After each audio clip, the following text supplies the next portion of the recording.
I thought, as part of our kind of ongoing tech series, like our This Old House series of webinars or our podcasts, talk about how we took our disaster assessment demo that we did last episode, where we took and used the USAR symbology to create a disaster assessment feature layer. And we did that ArcGIS Pro. So we have all this work we did already building this layer with the symbols that is great. Yeah, so we have all these layers, so we want to use it in a way that's usable for the responder and how we collect this information in the field. And in the ArcGIS environment, there's really two easy ways to collect and manage layers out in the field. There's a program called ArcGIS Collector, and there's another application called Survey123. Now, both these applications are free if you have an ArcGIS Online organization account. So the way Esri structures their software is it's now mostly based around this ArcGIS Online environment where your organization pays various levels of subscription cost, and then the apps that support that environment are available to download off your Google Play site or your iTunes store, or you can even do it for Windows and other platforms as well. You even have Linux, if you believe it or not. So you could actually use a lot of those applications and other programs, but it's basically an ecosystem or environment of different applications that support one common layer of our GIS system. The benefit of this is that you can use the same layer or same features in different platforms and get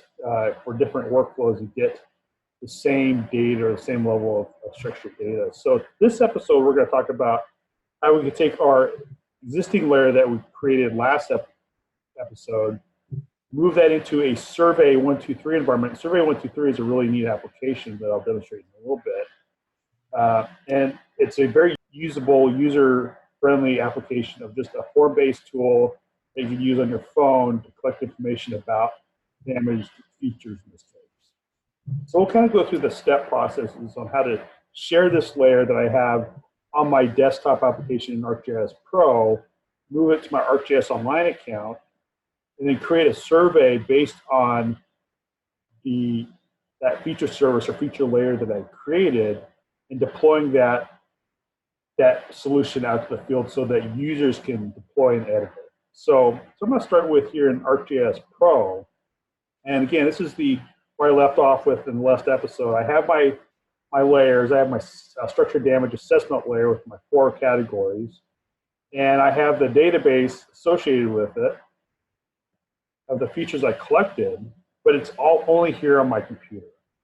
And so what I want to do is I want to publish that to the web. And again, what you need for this to be successful is you need an organization account for ArcGIS Online. That could be through your organization, it could be through your city, it could be your fire department could buy it, or your police department can buy it, etc. So you have plenty of options of doing this. So you see here my layers, I'm going to just share it.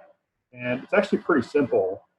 I'm going to hit share, and I'm going to publish a web layer. So hit the web layer button, publish web layer. And I got to create some settings associated with that, or check some boxes. And so I have, in case my title, this is a summary, and I want to publish it as a feature. There's different types of layer types you can publish. Generally speaking, I just publish a feature layer. What that is a dynamic layer that can edit and I can move around the points on the map. A tile or vector tile is something that's a little bit more static, and we can go through later in a later podcast. I'm going to share this with everybody. So I actually have the option to share this layer with different groups. So in this case, I'm using my NAPSG Foundation account, or so it'll be just shared within the organization of NAPSG, or I could share it with everybody. Another thing that I need to consider is I want to make sure that it's editable. So I need to go to the Configurations tab, hit the Features button. This actually option just kind of changed recently. It used to be a little bit more apparent, but you have to kind of dig into it. I want to make sure it's enabled to allow editors to edit. Now for Survey123, I also need to enable sync, and I always like to export data as well, just because it's just something I like that to enable. And so you'll see here what content will be created for this. And one last thing I'm going to do is I'm going to make sure that's put in a specific folder in my ArcGIS Online account. In this case, I'm going to put it in a podcast folder. One thing I'm going to do is I'm going to analyze it real quick. I'm going to press the analyze button. As you can see, it's going to maybe throw a couple errors in here, and that's fine. It's going to say data source is not supported. This is related to is actually the world imagery base map underneath this feature layer. If I wanted to get rid of this, I could just remove these two layers. And if I hit analyze again, it should throw no errors. In this case, Chris, I'd like to point out just a couple other things under your settings. When you had under the general tab, you had selected not only the folder where you're going to store the data on your ArcGIS Online account, but the share with is very important.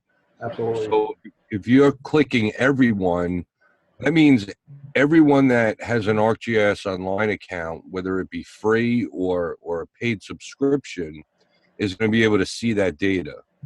So you kind of want to keep that in mind if you're going to share your data with everyone. Absolutely. If it's sensitive data, then you don't want it out there to everyone.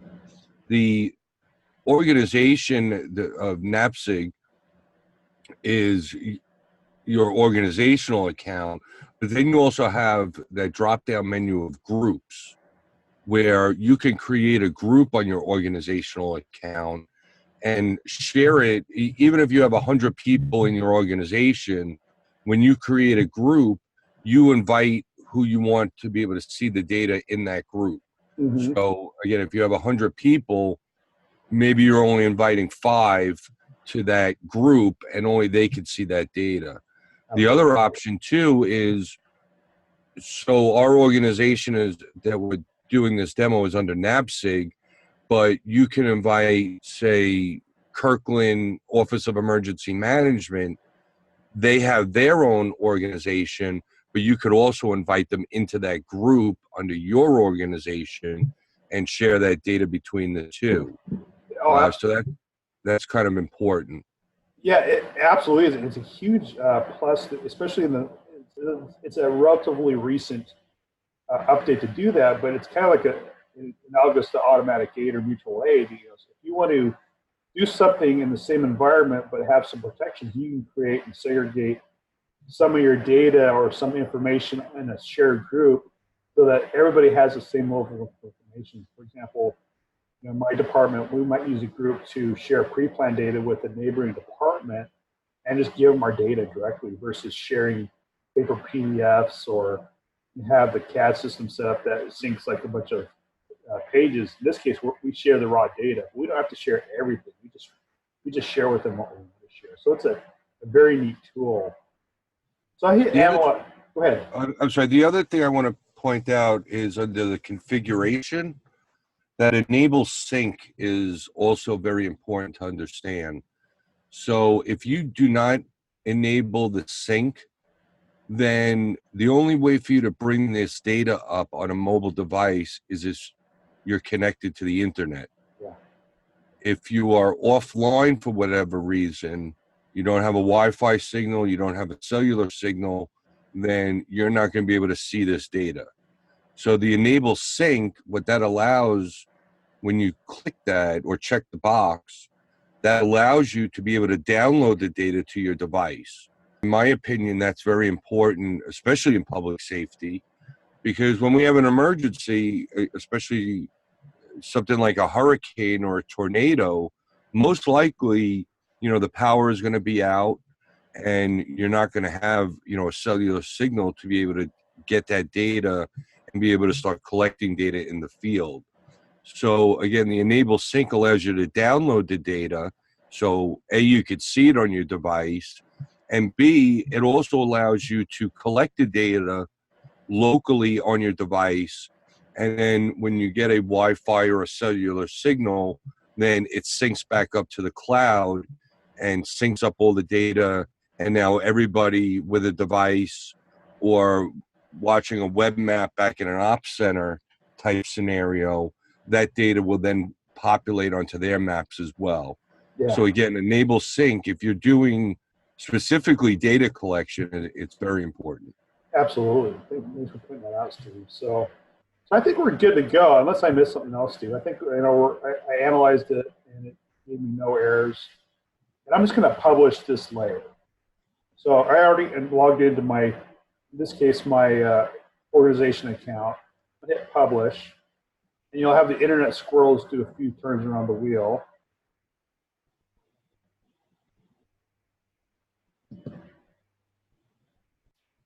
And after just a little bit, you can see that the layer successfully published to my account. Let's switch to my account. You'll see that I have a couple layers that were added to my ArcGIS Online account. In this case, I have a podcast damage assessment feature layer and a podcast damage assessment. You'll see here it actually saved to my podcast folder. So I have two quote unquote files is really what it is, but this is what's important. So I actually have this on the internet. If you look and open this up in a web map, this is actually on the internet now. I'm going to give you the option to view it in a web map.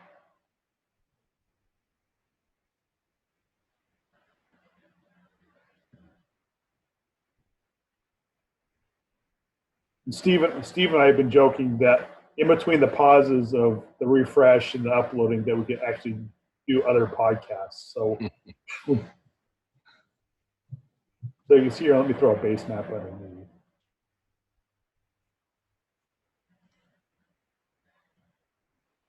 And you can see here, this is the exact same layer that I had on my desktop, but it's actually posted online now.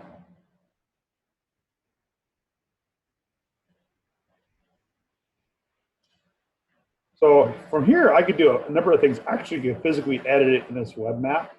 And this interface is pretty usable, but admittedly, I don't recommend this for public safety folks to use to edit data because it is, even though it's way simpler than ArcGIS Pro and it's way simpler than the old ArcGIS desktop, it's still pretty generic. And actually, you want for the end user something kind of a bit more usable and focused. So I'm just going to leave this up here. The thing I'm going to do is I'm going to open up an application called Survey 123. And to do that,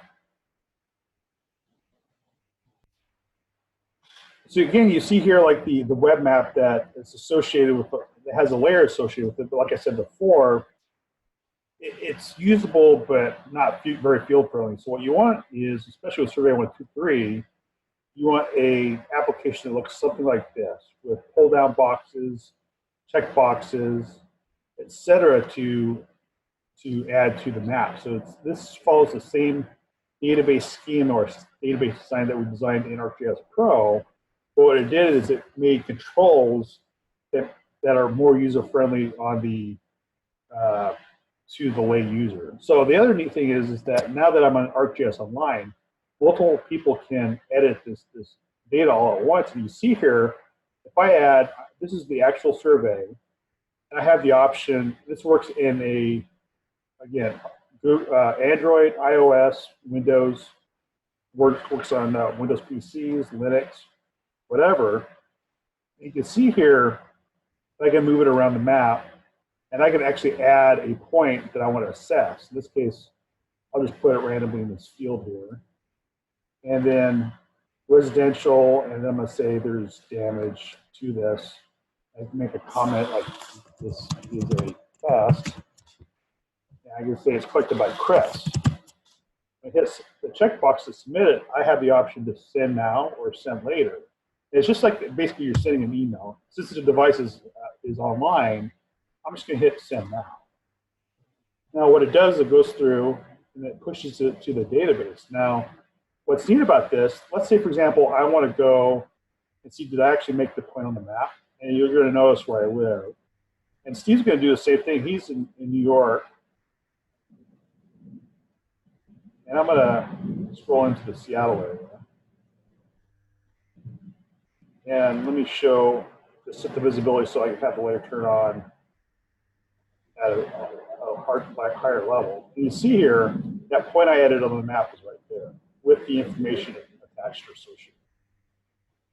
So it is pretty neat on how it provides the ability for a simple app-based interface with controls that I can add a feature to the map. And you see here, I can do another thing. I can just add industrial and no damage and add the date and hit send now, pushes it to the internet. If I go back here, oh look, the point just showed up on the map already. So you can see that there's like a ton of possibilities on how you could create a form that's simple to use, just very technically easy. And in the instant, you could actually use this map to show in some kind of visualization like a dashboard or something like that. And we'll show that here in a future episode, but for now, we're just going to stick to Survey 123. And so what I did was I kind of baked the cake beforehand so I can demonstrate it. So you can see here the finished demo or finished form, but you know what? I may not like it, and so either I get, you can find the expertise on how to edit this form, or I can communicate to somebody else how to do it. So with this, the Survey 123 for ArcGIS is designed is called XLS Forms. And so there's a company application called Survey 123 Connect. And it's basically a Windows application. And actually, I think there is a Mac version of this as well. But it gives you the option to edit that form on how to make it more usable. And let's say, for example, I may be fine with this form, but I may not be fine. And so to orient you to this application, I have what's called Survey Connect 123 Connect for ArcGIS, and I have a ton of forms that are associated with my account. In this case, it's related to the most recent one is usually on the top. In this case, it's podcast demo. If I click on it, it opens up a draft version of that assessment form. And on top, I have some different options. I have a form preview, a schema preview, which I won't get into, and then some settings that I can do to manipulate the final design of the form. I can modify the title or the icon associated with it. We won't get into that now, but there's plenty of tools and online demos that are useful for modifying and customizing this. Matter of fact, I use YouTube videos that Esri puts out. They're very helpful on how to design the form. So let's say I'm going to edit this form. I click this top left-hand button, which links to Excel. And what's neat about this, it just uses Excel to create the design of the form. And I won't go into too many details, but you can see here, it creates a Excel spreadsheet with 4 tabs on the bottom and a list of fields, if you will, on the top. So in this tab, it's the survey tab, and basically it's the fields associated with that feature class that I upload. And it gives me a ton of options to the right of the fields on how I could change the design or the usability of the form. So I, for example, could add some additional text like a hint, like this is the date I collected info, and then I could make it required. So like, for example, I can make it required yes or no. And you'll see here, if I close out of here, it'll save it. And what it'll do is it'll regenerate that form, and you'll notice some differences associated with the form that before. In this case, you'll see some text on the bottom. This is the date I collected info, and this little red star, which means that it's required. So if I were to leave this blank, and I just added information when I tested, it's going to give me an error that the field date collected is required. And actually can modify this box as well. So there's a ton of options that you can use to edit the information or to edit the design of the form. So I'm going to do a couple of things just to make it simple. Maybe, for example, the size of the controls are too big. Maybe the list is too long, and I want to make it small so that all this information ends up in basically one one form layout so I don't have to scroll too much. So let's say, for example, I want to change, this case, I'm going to change the appearance. I want to change the appearance to something else. I want to change it so that it's compact. Change it to compact. And I'm going to change this one to compact as well. I always thought it'd be nice if this is alphabetized, but it is what it is. Hit exit and hit save. And you see it's going to regenerate this form again. And you'll notice that it's actually a more compact structure. Yeah, you know what? Maybe that works. But I'm going to go back again. Compact actually made it so it's more horizontal.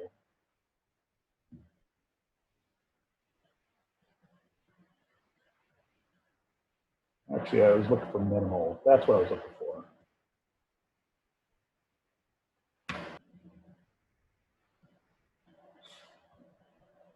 And you see here, so like the structure type is a series of radio buttons that I could use, which is not going to present very well in a phone device because it's going to go across, or it'll actually go into separate columns. But then I have a pull down option as well. So I'm going to go ahead and be fine with that. I'm going to go ahead and publish it. What this does is it republishes this form to my ArcGIS Online account so I can use it. If I just hit the publish button and check some things, it's going to, in this case, overwrite the existing survey on my online. It's published. And if I go back here to survey 123 for ArcGIS, just the regular app version, I can download an updated version. So I'm going to go back one more. I'm going to download a survey. You'll see that my huge list of surveys that I got access to, you're going to see that the icon changed to a, basically this is indicate that there's a more updated version of that survey online. I'm going to download it.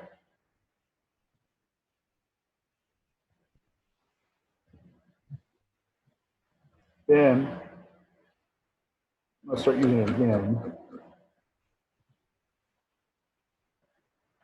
And you see that the controls actually changed. I have the pull down for this. And actually, this isn't too bad. It does put it in columns. And I can do an update. Hit submit. Oh, told me that I need to collect the field. Send now. And you see that just popped up on my map right there.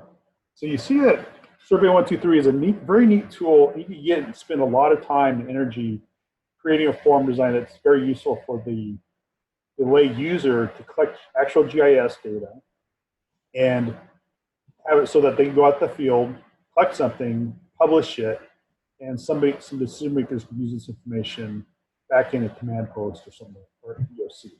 The next thing we want to kind of show, again, we wanted to show like how user-friendly it is and the fact that you can use this application on multiple devices. So Steve's going to demonstrate how to use his iPad. He's emulating his iPad through Windows, but it's the same thing where you can see his iPad and manipulate the data with it.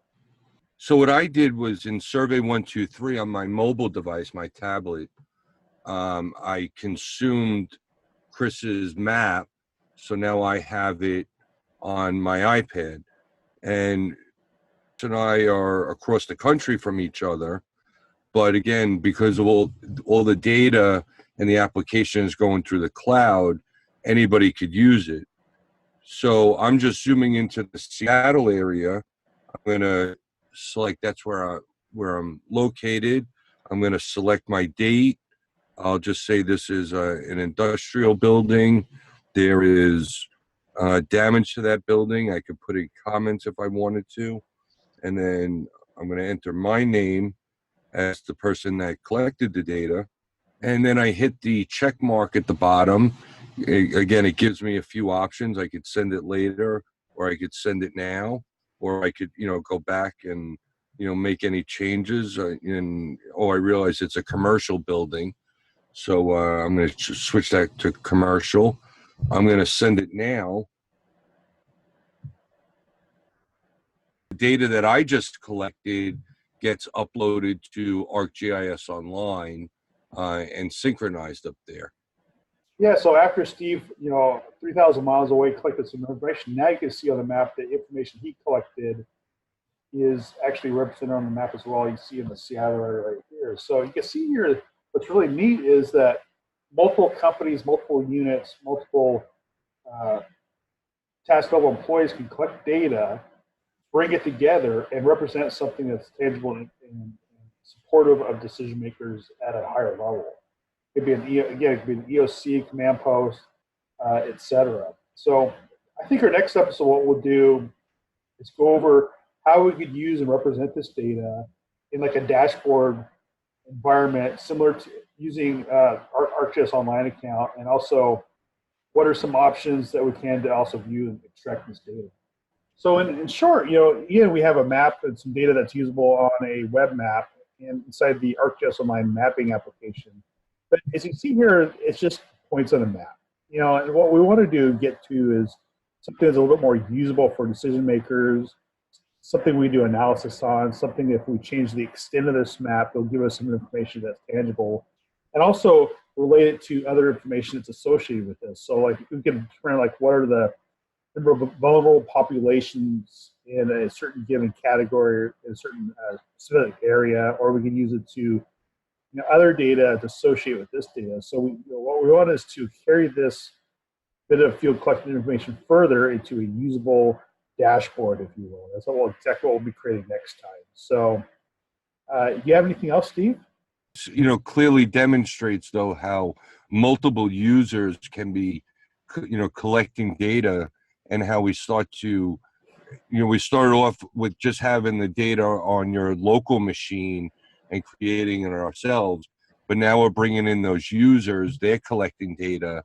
And, again, we demonstrated it between yourself and me collecting the data, but you could have 50 guys going out surveying data and damage assessment, and now starting to bring all this data into a common web map.